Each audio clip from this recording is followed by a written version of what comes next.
I'm writing these lines because I need to unload the random thoughts in my head, and maybe someone out there will believe me. What happened during my time, stationed at a remote training facility in North Dakota, changed everything I thought I knew about the world. I'm a former soldier. I won't specify which branch or unit I served with, but I completed my duty and was honorably discharged. This incident is the main reason I didn't re-enlist. It all began in February of my first year in service. I was 20 years old, freshly out of basic training, and it was my first real assignment. The base was located in the northern part of the state, surrounded by thousands of acres of dense forest. It was primarily used for winter combat training, but by midwinter, when most units were deployed overseas or on leave, the place became a ghost town. Only about 50 people remained to keep things running. I was stuck with the night patrol because I was a rookie. That's how it works. The lowest ranking person in the group gets stuck with the worst duties. They paired me with another inexperienced soldier. We'd both arrived at the base a week apart, so naturally, we got assigned to the night shift. No one wanted to spend 8 hours walking around the area in sub-zero temperatures, so they happily left it to us. That night, the temperature dropped to about 15 degrees Fahrenheit, with heavy snow, making it nearly impossible to see more than 30 feet ahead. Around 9 p.m., we started preparing our gear. We bundled up in layers, thick coats, winter boots, balaclavas, everything. Still, the cold cut through. Our task was simple: walk along the dirt road surrounding the training area. Every half hour, we had to check the fences and make sure the radios were working. Before heading out, we checked our equipment at the guard shack. Standard gear, flashlights, radios, handguns, extra batteries. The sergeant in charge barely looked up from his coffee when handing us the patrol list. He told us the weather was expected to worsen overnight and to report if the visibility became too bad to continue. But it was clear he didn't expect us to call it in. Unless it was an emergency, you just power through. The first hour was uneventful. We walked along the road, crunching through fresh snow, our breaths forming frozen clouds in the air. The wind howled, seeping through every crack in our clothing. Every half hour, one of us would press the radio to give an update. The guy monitoring the radio back at base always sounded half asleep. Our updates were mostly complaints about how boring the job was and how cold it was. My face went numb after about 20 minutes, even with the mask on. We made small talk to pass the time: where we were from, what we did before enlisting, and what we planned to do after leaving the Army. My buddy was from the Midwest. He enlisted because there were no jobs in his hometown. I joined partly for the education benefits, and partly because I didn't know what else to do. Neither of us ever imagined we'd be walking through a snowstorm in North Dakota. The base's perimeter was about 6 miles long, and at our pace, it took about 2.5 hours to complete one loop. The plan was to do 2 laps during our 8-hour shift, resting at the guard shack between rounds. The road was poorly maintained in the winter, just a dirt path winding through the forest along the training area's fence. About an hour into the patrol, we noticed something odd: footprints. They were huge, at least 3 times the size of our boots. At first, we thought it was a moose or maybe a deer. The tracks ran parallel to our patrol route just inside the tree line, about 20 to 30 feet off the road. We stopped to inspect them with our flashlights. The snow was fresh, so the prints had to have been made within the last hour. What struck me was how deep they were. Whatever made them must have been incredibly heavy. The prints sank at least 6 or 7 inches into the snow, deeper than ours even though we were wearing full gear. We used our flashlights to follow the tracks for a while, but they disappeared into the darkness of the forest. My partner joked about finding Bullwinkle, and we kept moving. Still, I couldn't shake the uneasy feeling. Something about those footprints didn't sit right with me, but I couldn't explain why. We continued on, going another quarter mile. The snow kept falling heavier, and our flashlight beams seemed to get swallowed by the darkness and swirling snowflakes. The temperature felt like it dropped even further.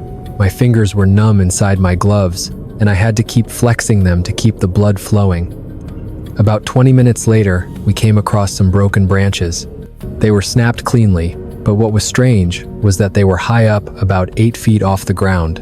We stopped and shone our lights on them. Some of the breaks still looked fresh, with the white wood showing where the bark had been torn off. The branches were thick, about 2 to 3 inches in diameter. Something strong had broken them. My partner guessed it could have been a moose rubbing its antlers, but moose don't reach that high. Even the biggest ones don't. I thought maybe the branches broke from the weight of the snow and ice, but they snapped straight across, not hanging down like they would if they had just fallen. Something had pulled them off the tree. We kept walking, and sure enough, we found more broken branches, spaced about 100 feet apart, all at the same height, all snapped in the same way. It formed a pattern, like something large had been moving through the forest parallel to our path, breaking branches as it went by, maybe marking territory or just moving carelessly through the brush. Either way, it was unsettling. That's when the feeling of being watched hit me for real. You know that spine-tingling sensation? It was like that, but stronger. I kept turning to shine my flashlight on the trees behind us, but there was nothing there. Just darkness, snow, and the shadows of the trees. We picked up the pace a bit, not talking much. Neither of us wanted to admit we were scared. The forest felt different now. The silence was too heavy, too complete. Earlier on the patrol, we'd occasionally hear the wind in the branches, the snow falling from the pines, maybe even a distant owl call. But now, there was nothing except our footsteps and breathing. It was as if every living creature in the forest had gone silent, hiding from something. We made it to the 2-mile marker, a wooden post by the side of the road with the distance etched on it. We stopped to check our bearings and radioed in. Everything seemed normal, and we reported as much. The voice on the other end confirmed and told us to continue.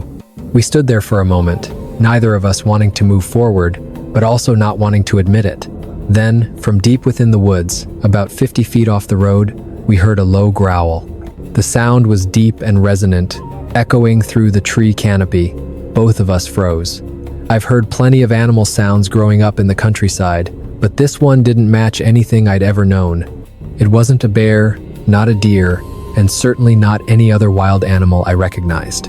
There was something strange about it, almost as if it was a mix between an animal's growl and something else, something more deliberate, more purposeful. We stood there listening for a minute. Nothing else came. Our flashlights swept across the tree line, searching for any sign of movement. The heavy snow made it hard to see. Beyond 6 feet, everything was just shapes and shadows. Finally, my partner suggested we check in over the radio. Not wanting to seem paranoid, we kept our tone calm when reporting to base. We only mentioned hearing what we thought might be wildlife, perhaps a bear or something similar. The guy on the radio told us to continue our patrol and not to worry. He said it was probably nothing. We pressed on, but now we were both on edge. The snow kept falling, and every little noise made us jump. A snow clump fell from a branch, sounding like footsteps. The wind rustled dry leaves, making it seem like something was moving in the brush. We instinctively reached for our guns. About 10 minutes later, we found the deer. It was caught on a tree, about 12 feet off the ground. The animal had been torn apart, literally. Flesh was ripped away, blood splattered everywhere, frozen to the tree and branches. Steam still rose from its exposed muscle and organs, meaning it had been killed recently, probably within the last hour or two. I'd seen predators kill before bears, wolves, mountain lions, but they don't hoist prey into trees, and they certainly don't rip animals apart with that kind of brutality. The deer must have weighed at least 150 pounds. Lifting it like that and pinning it to a branch would have taken immense strength. The blood trail led further into the woods, disappearing into the dark. What stood out to me, though, was the absence of tracks around the tree. The snow beneath the deer was disturbed, but there were no clear hoof prints, no marks that made sense. There were only some deep impressions in the snow, but they didn't resemble anything I knew. We stared at it, our flashlights making the scene even more eerie. The deer's eyes were still wide open, staring blankly. Its mouth was agape as if it had died mid-scream. The blood had congealed into dark streaks down the tree, nearly black under the beam of our flashlights. My partner wanted to follow the blood trail and see if we could figure out what happened. I immediately shot down the idea. There was no way we were going into that forest. Whatever killed that deer had the power to tear it apart and lift it 12 feet off the ground. I didn't want to meet whatever that was in the dark woods with just a handgun for protection. We radioed in, reporting what we had found. The voice on the other end sounded more alert this time, telling us to mark the spot and continue the patrol. They'd send someone out in the morning to investigate. We carved a mark on a tree near the road so the search party would find it. Then we moved on. Neither of us spoke much after that. We kept walking, occasionally looking back. The patrol route curved to the northwest, following the fence along the edge of a dense forest. The trees crowded in, their branches interwoven to form a tunnel-like path. The air felt heavy, as though the forest was closing in around us. Soon we started noticing more massive footprints. They appeared in open patches near the road, always heading in the same direction. Always just inside the tree line, as if whatever was leaving them was watching us but staying hidden. The prints definitely weren't from moose or elk. The shape was wrong. They were too round, with deep impressions up front, almost like human footprints, but 3 times as large. My partner knelt to inspect one of the prints closely. He placed his gloved hand next to it for comparison, and his hand didn't even cover half the length. He looked up at me, and even in the dim light, I could see the fear in his eyes. We both knew we were looking at something that shouldn't exist, but neither of us said it out loud. The wind picked up, throwing snow into our faces. Visibility dropped to about 20 feet. We had to lower our heads to keep the snow out of our eyes, which meant we couldn't see far ahead. Our flashlights only illuminated the swirling white blanket around us. Then we saw it cross the road. It was about 150 feet ahead, emerging from the trees on the left. It crossed the road in 3 or 4 steps and disappeared into the brush on the right. The whole thing lasted maybe 5 seconds, but even in that brief moment, even with the snow falling and our limited visibility, we saw it clearly. It was walking upright on 2 legs. And it was huge. It had to be at least 8 feet tall, maybe even taller. Its arms swung as it walked, long enough to reach down to its knees. We both froze in place. My partner grabbed my arm hard enough for me to feel it through my thick coat, and we just stood there, staring at where it had disappeared. For a long time, neither of us said anything. The only sound was the wind and our heavy breathing. Then he asked me if I saw what he saw. I said I did. He asked what it was. I couldn't answer, because the response forming in my mind seemed impossible. But I had seen it. We had both seen it. Something massive, walking on 2 legs, crossing the road like it owned the place. We whispered, trying to figure out what to do. Part of me wanted to turn around and head straight back to base, but that would mean walking away from where the creature had passed. It would also mean heading in the direction we had just come from. And who knew how many more of them might be out there? My partner suggested we at least try to get a better look, maybe shine the lights into the woods from the road. He wanted to confirm what we had seen, to make sure neither of us had lost our minds. We radioed in again, reporting an intruder in the area, describing what we had seen: a massive figure walking upright through the training zone.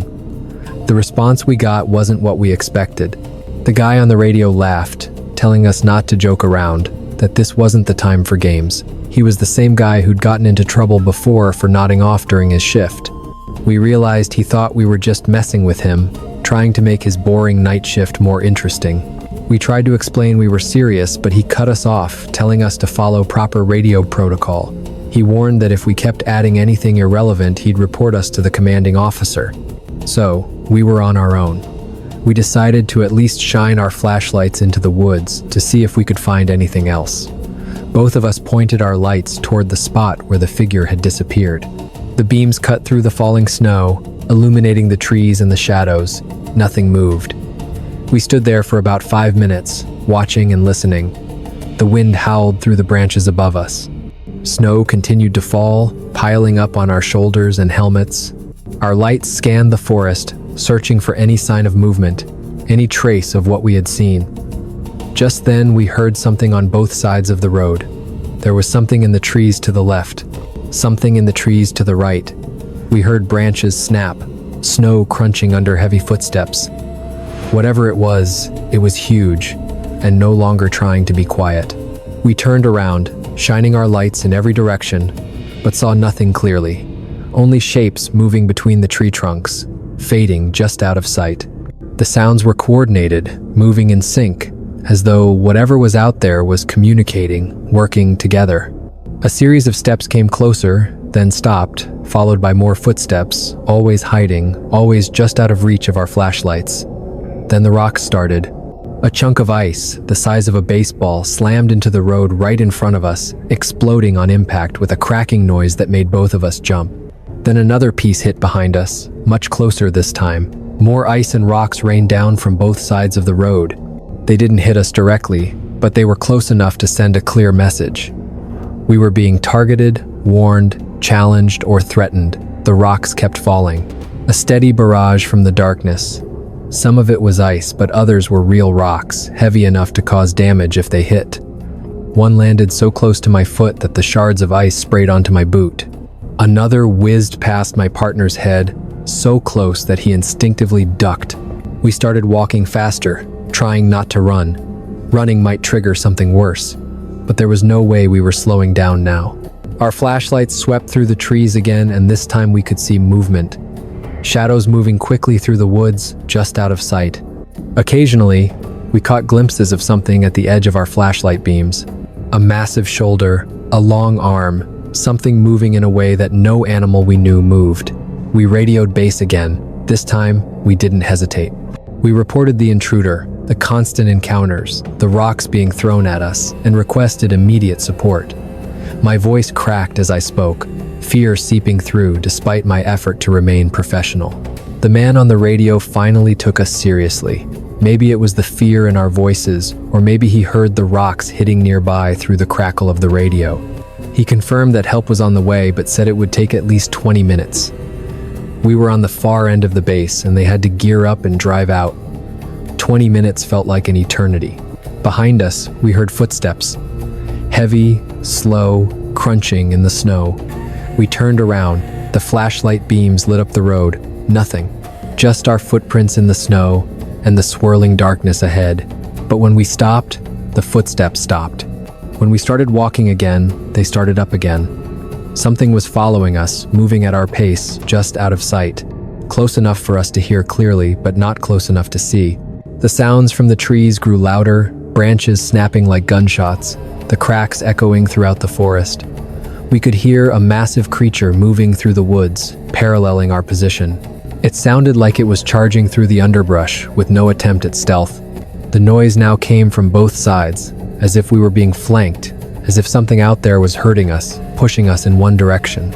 We found more tracks crossing the road, fresh marks made just minutes before. Snow still clung to the deep indentations, the edges sharp and clear. Whatever had made them had crossed right in front of us, perhaps while we were looking the other way or focused on the sounds coming from the forest. The prints were enormous, and now they were everywhere. Not just on one side of the road, but on both, overlapping and crisscrossing as if we were surrounded by countless creatures. Then the stench hit us. It was horrible, like wet dog mixed with rotting flesh and something else, an unfamiliar wild musk that I'd never smelled before. The smell was so overpowering it made my eyes water, even in the freezing cold. It seemed to come from everywhere at once, carried on the wind and snow. The rancid stench almost felt like a physical presence, choking me, making me gag. My partner bent down, trying to cover his mouth, struggling to keep from vomiting. I wasn't doing any better. It was worse than anything I'd ever encountered, worse than sewage, worse than the smell of dead animals on the road in the summer heat. It was primal, triggering every survival instinct in me, urging me to run, to flee from whatever predator was close enough for us to smell. That was when we lost control. A massive, frozen log, looking like a branch or trunk, flew out of the darkness and slammed into the ground between us. The impact was so powerful that snow and ice exploded in all directions, spraying both of us. The log was huge, about 6 feet long and thick enough that I couldn't wrap both arms around it. The crash left a deep hole in the snow-covered road. We both jumped back, and I hurriedly pulled out my gun. My hands were shaking so badly that I almost dropped it. We didn't have rifles, just standard-issue handguns. At that moment, I truly wished we had something more. Hell, I wished we had a tank. We stood back to back, guns drawn, scanning the trees with the flashlights mounted on our weapons. My heart pounded so loudly I could hear it over the wind. I could feel it in my temples. My hands trembled, but not from the cold. My breath was quick and shallow, every shadow a threat. Every movement in the corner of my eye made me snap around, finger on the trigger. Then we heard it, a scream from the forest, the most terrifying sound I'd ever heard in my life. It started low, like a growl or a roar from deep within. Then it rose, louder, more intense, until it became a piercing scream that seemed to shake my entire body. It wasn't human. It wasn't any animal I'd ever heard or could even imagine. It was something completely different, primal, filled with rage and power. The sound seemed to come from everywhere at once, echoing through the trees, surrounding us. The scream lasted for about 10 seconds, but it felt like an eternity. When it finally ended, my ears rang. My fingers gripped my handgun so tightly that my joints ached. Beside me, my partner was shaking. We stood there motionless, waiting for something to happen. Then, we ran. All protocol went out the window. We just ran as fast as we could through the snow, trying to put distance between us and whatever was in the forest. Our flashlights flickered as we moved, casting erratic shadows. Behind us, we heard heavy footsteps, chasing us. They were faster than they should have been for a creature that size. Each step sounded like thunder, the impact shaking the ground with terrifying force. We ran down the road, our boots slipping on the icy snow. I tripped once, falling to my knees, but I managed to get up before my partner noticed. The adrenaline numbed the pain. We kept running, breathing hard in the bone-chilling cold, our lungs burning.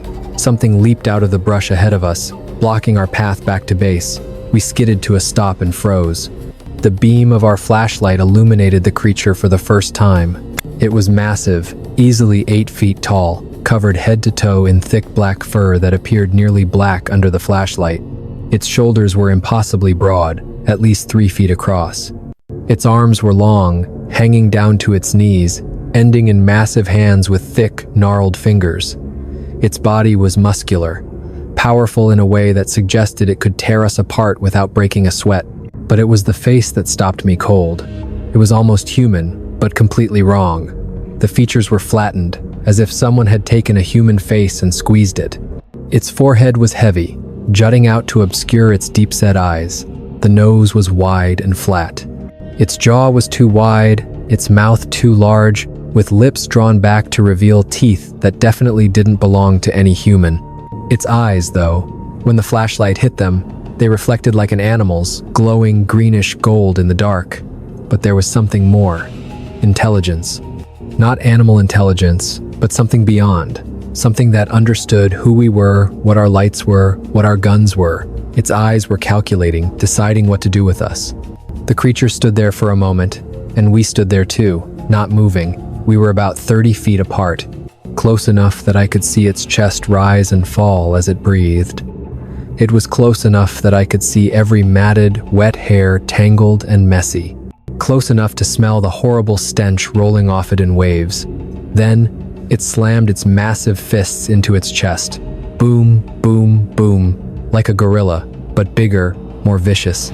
The sound echoed through the forest, shaking the air itself. Each blow sounded like someone striking a drum the size of a car. Then it howled again. That same terrifying scream, echoing through us, felt like it was piercing right through us. This close, the sound was painfully sharp, like it was vibrating deep in my bones. I could feel it through my teeth, through my spine. My partner fired a warning shot into the sky. The gunshot cracked through the still night, deafening us. The flash of the muzzle lit up the scene for a split second, making the creature seem even more monstrous. But it didn't flinch. It didn't run, shrink away, or show any sign of fear. Instead, it started moving toward us. Not quickly, just walking, but each step covered an incredible distance. Its long legs ate up the ground like nothing was there. We fired a few more warning shots, 3 or 4 rounds each, aiming over its head, trying to scare it off, trying to make it understand that we were dangerous. But it kept coming. I wasn't sure if it didn't understand what guns were, or if it just didn't care. I aimed for its leg and fired. The sound of my handgun echoed across the forest. I knew I hit it at least once because I saw it react. Its leg buckled slightly, leaving a trail of black blood on the snow, definitely blood in the glow of my flashlight. But it didn't fall. It only stumbled slightly, then kept moving toward us. It growled this time, not a scream, but a deep, gravelly sound of pain and anger, as if it was coming from the depths of hell. The noise was so loud I felt it hit my chest. Then, it charged. No more walking. It was moving faster than anything that size should have been able to. It closed the gap between us in seconds. Its massive arms swung, its huge hands reaching out. My partner tripped, falling into the snow, maybe stepping on something. The creature was on him in an instant.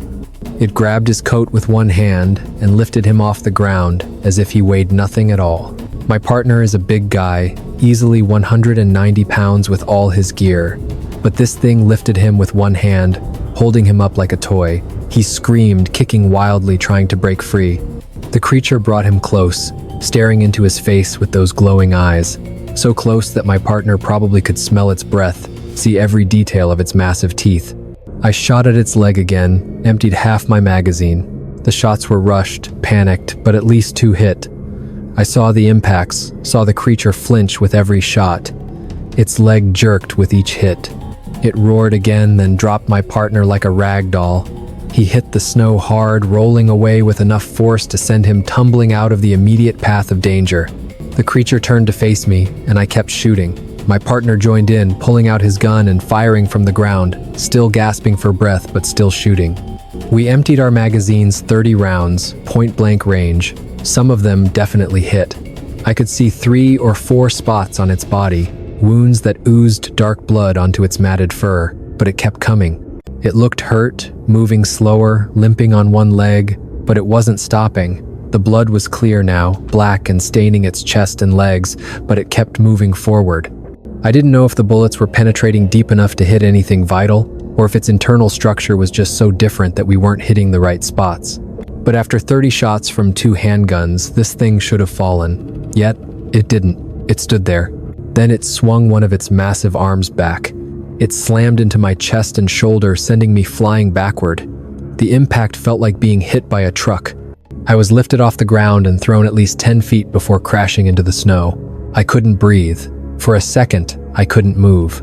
I just lay there, gasping, staring up at the falling snow, the stars blurry in my vision. My partner was struggling to get to me, stumbling through the snow, barely able to stay upright. The creature was in between us, turning its head from one of us to the other, as if deciding what to do next. Its chest heaved with each breath, blood leaking from its many wounds. It took a step toward my partner, then turned back toward me. It growled again, a sound full of pain and fury. We both dropped our flashlights when we were hit, and they lay in the snow, casting erratic light, throwing strange shadows. In the chaotic light, the creature seemed even more monstrous. Some parts of it glowed, while others melted into the darkness. I tried to get up, each breath a sharp pain in my chest. My partner moved closer, grabbing my hand to help me up. We both stood there, staring at it, waiting for it to make its move. It took another step toward us, then stopped. It just stood there, swaying slightly, breathing heavily. Intelligence flickered back into its eyes. It knew it was hurt, and now it was deciding whether we were worth fighting or not. For a long moment, nothing happened. Then, the creature turned and limped back toward the brush. Its steps were slow, deliberate, and cautious. It paused at the edge of the shadows, looked back at us one more time, then disappeared into the woods. We didn't wait. We ran. We didn't try to stay together anymore. We just ran, driven by pure survival instinct. My chest screamed with each step, but I ignored it. We heard something crashing behind us in the woods, but it was slower now, further away. Maybe the bullets had finally done something, or maybe it was just running out of steam. We radioed for help, trying to explain what was happening. I'm sure we were rambling. I remember shouting something about a monster, about being attacked, and needing help now. The voice on the radio sounded different, older, calmer. They kept telling us to stay calm, asking for our location, saying help was on the way. We could see the base lights in the distance, maybe half a mile away, but it felt like miles. Every step was agony. My shoulder burned where the creature had hit me, and my partner was limping, but we kept moving, pushing forward. The creature made one last attempt. We heard it fall from the brush behind us, then something huge flew up into the air.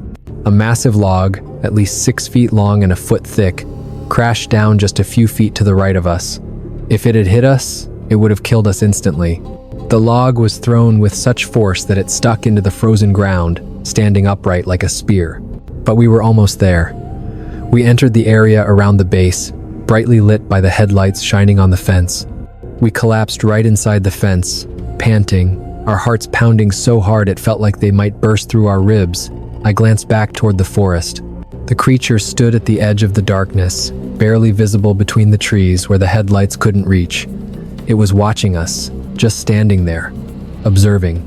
I could see its eyes reflecting the light, those same yellow-green eyes glowing in the darkness.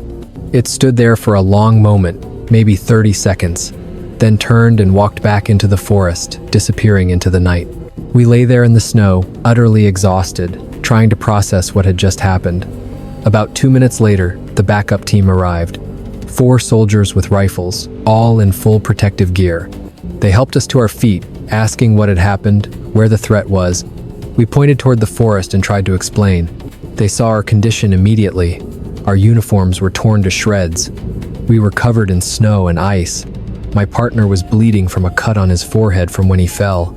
Our commanding officer arrived shortly after, along with the base security team. By then, there were about 10 people surrounding us.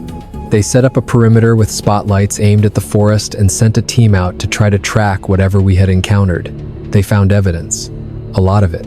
Enormous footprints everywhere, even clearer now that the snow had stopped falling.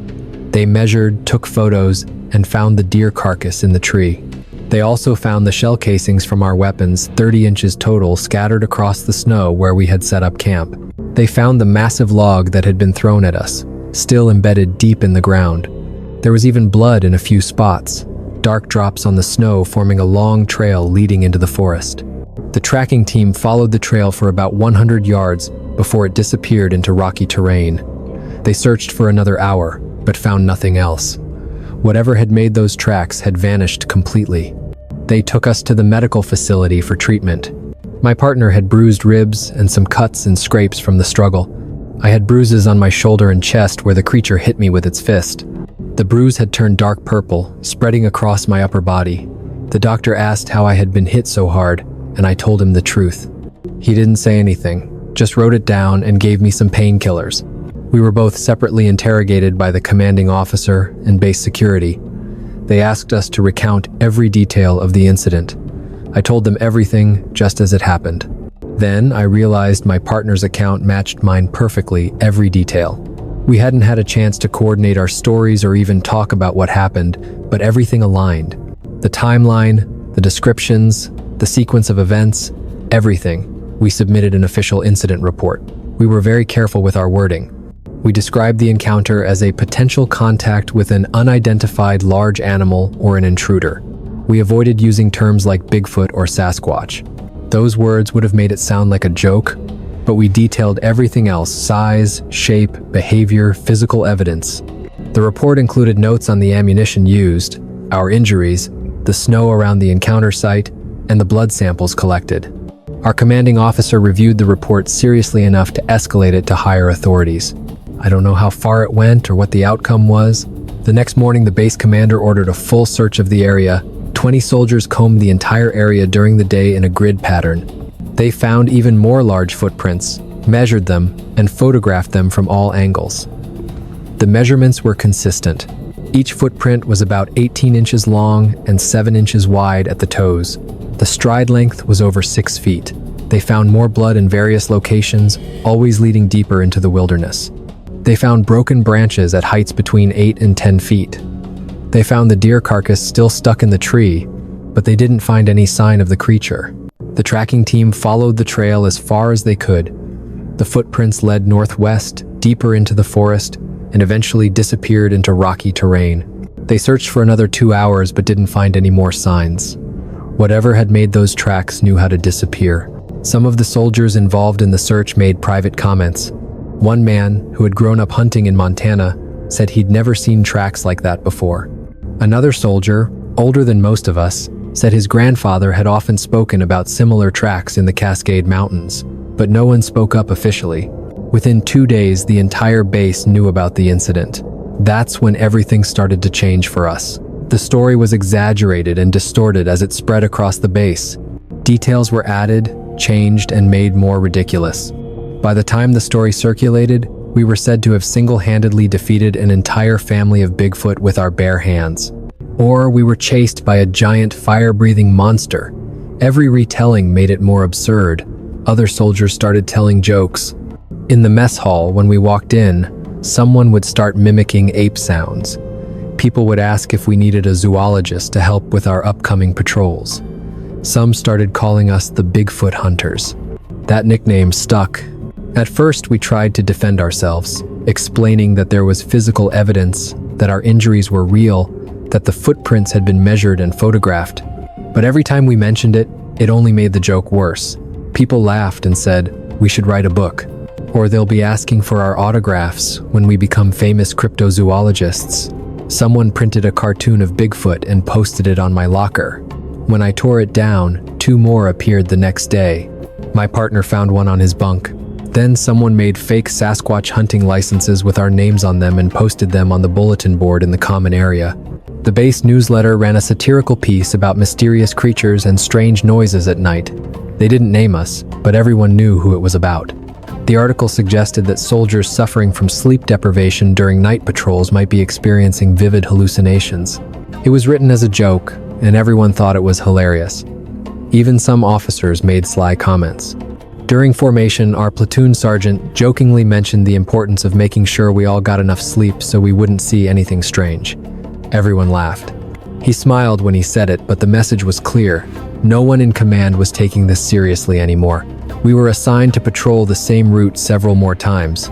Other soldiers started calling us the Monster Patrol. Some volunteered to join us, saying they wanted protection from wildlife. They'd make a spectacle out of it, carrying cameras and binoculars as if they were going on a safari.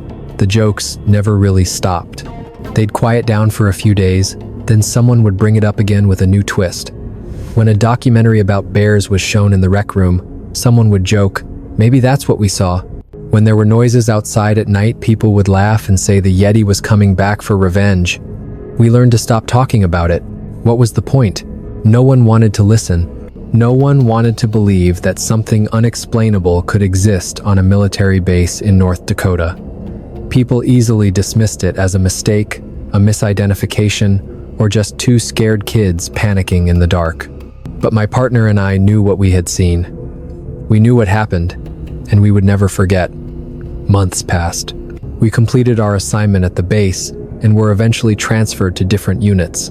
The jokes followed us for a while, but eventually faded as new stories and jokes took over. We weren't the Bigfoot guys anymore. We were just soldiers again. The official report was filed away somewhere in the military bureaucracy. There was no further investigation, no official interrogation. The blood samples were likely tested and forgotten. The photos of the footprints were filed away in a record that no one bothered to revisit. I stayed in touch with my partner for a few years after we got out. Sometimes we'd talk about what had happened, usually after a few beers. He asked me if I still believed what we saw was real. I asked him the same thing. The answer was always yes. We both knew. We were both there. The 30 people who mocked us didn't change what had happened, but it changed us. My partner told me he didn't feel comfortable in the woods anymore. Even on regular camping trips with friends, he felt the same as he did that night, like something was watching. He said he found himself constantly staring at the tree line, listening for sounds that didn't belong. I had similar experiences. A few years after I got out, I went hunting. I tried to reconnect with something I had loved before enlisting, but I couldn't escape the anxiety. Every snapped branch made me jump.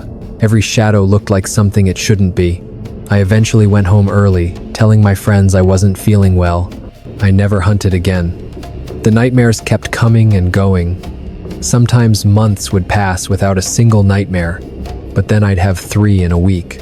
They were always the same, running in the snow, something chasing me but never moving fast enough. I'd wake up with my heart pounding, the sheets soaked in sweat. I tried researching similar encounters. I found many stories online, some more credible than others. Many people claim to have seen something in the woods, different states, different circumstances, but the descriptions were eerily similar. Giant creatures walking on 2 legs, covered in fur, incredibly strong, able to move through the forest without being detected. There were also reports from other military bases. A few soldiers from different branches had submitted similar reports over the years. Most were dismissed or quickly explained away. A few had physical evidence like ours, but it seemed to go nowhere. The official line was always that it was a bear, a moose, a person in costume, or some other simple mistake. I found forums where people discussed these encounters seriously, without the jokes or ridicule. Reading their stories helped a little. Knowing that others had experienced similar things, seen similar creatures, eased my mind some. Some details were different, but the core experience was the same. The massive size, the intelligence in its movements, the primal fear it created. But I also found many fabricated stories, people making up things for attention or exaggerating small events into dramatic encounters. It made it hard to know what to believe. And that's when I understood why so many people were skeptical of our story. For every real encounter, there were probably dozens of made-up ones. I couldn't stop wondering what we had actually encountered. Over the years, I developed my own theories. Maybe it was a species bred from something science hasn't classified. Maybe it was something the locals knew about but deliberately kept hidden. Or maybe it was just an anomaly, a single creature that shouldn't exist but somehow does. What troubled me most wasn't the creature itself. It was the aftermath. The physical evidence was still there. The footprints, the blood, the destroyed deer, our wounds, the ammunition used, the massive log thrown at us, all documented, photographed, measured. But it didn't matter, because the explanation that it could be something unknown was too uncomfortable. It was easier to ridicule us, to make a joke out of it, than to seriously consider that something unexplainable might have happened. The military filed the report and walked away. The other soldiers laughed, and my partner and I were left to deal with the consequences, but we still had each other. That meant a lot.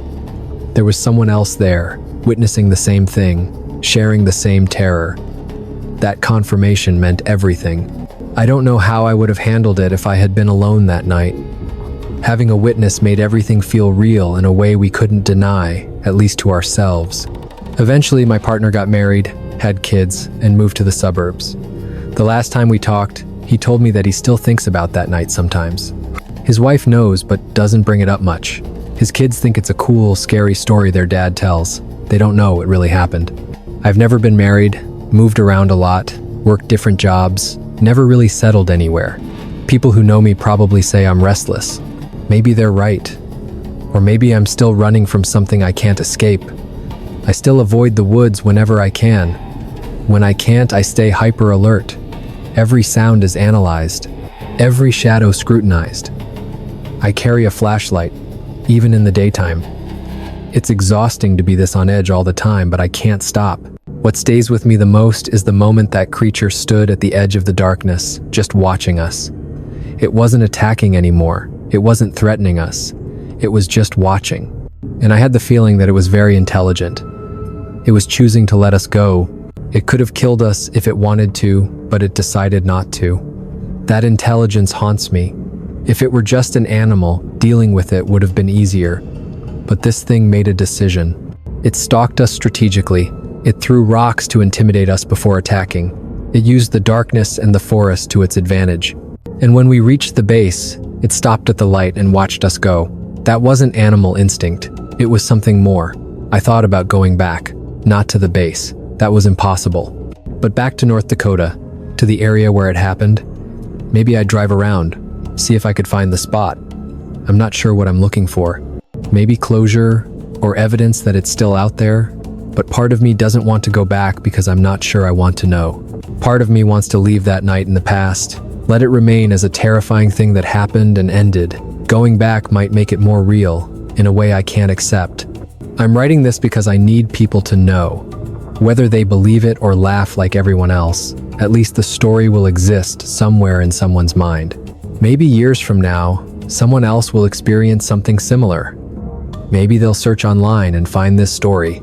And maybe it will help them feel less alone, less crazy, less like they're the only ones who've ever witnessed something they can't explain. To anyone who believes this story, thank you. It means more than you think. To anyone who doesn't, I understand. Maybe I wouldn't believe it either if I hadn't been there. All I can say is that it happened. Every word in this account is true. I saw what I saw. I went through what I went through, and no matter what anyone says, that can't change. That creature is still out there, I don't know if it's still in North Dakota or if it's moved on. I don't know if it's a solitary being or part of a larger group. I don't know if it's the same species others have reported for decades or if it's something entirely different, but it exists. I know because I looked into its eyes. I saw the intelligence there. I felt the ground shake as it moved. I heard it scream. I still have the scar on my shoulder from where it struck me. A discolored patch of skin that never fully healed. My partner has his own scars, both physical and mental. We both do. We carry them with us every day. So, whether you believe or not, whether you mock or take it seriously, that's your choice. But somewhere in the deep forests of North Dakota, in the wilds where few humans ever tread, there's a creature walking on two legs. A massive, intelligent, and powerful creature. Something that science can't explain and the military chose to ignore. It's still out there, and I hope I never see it again.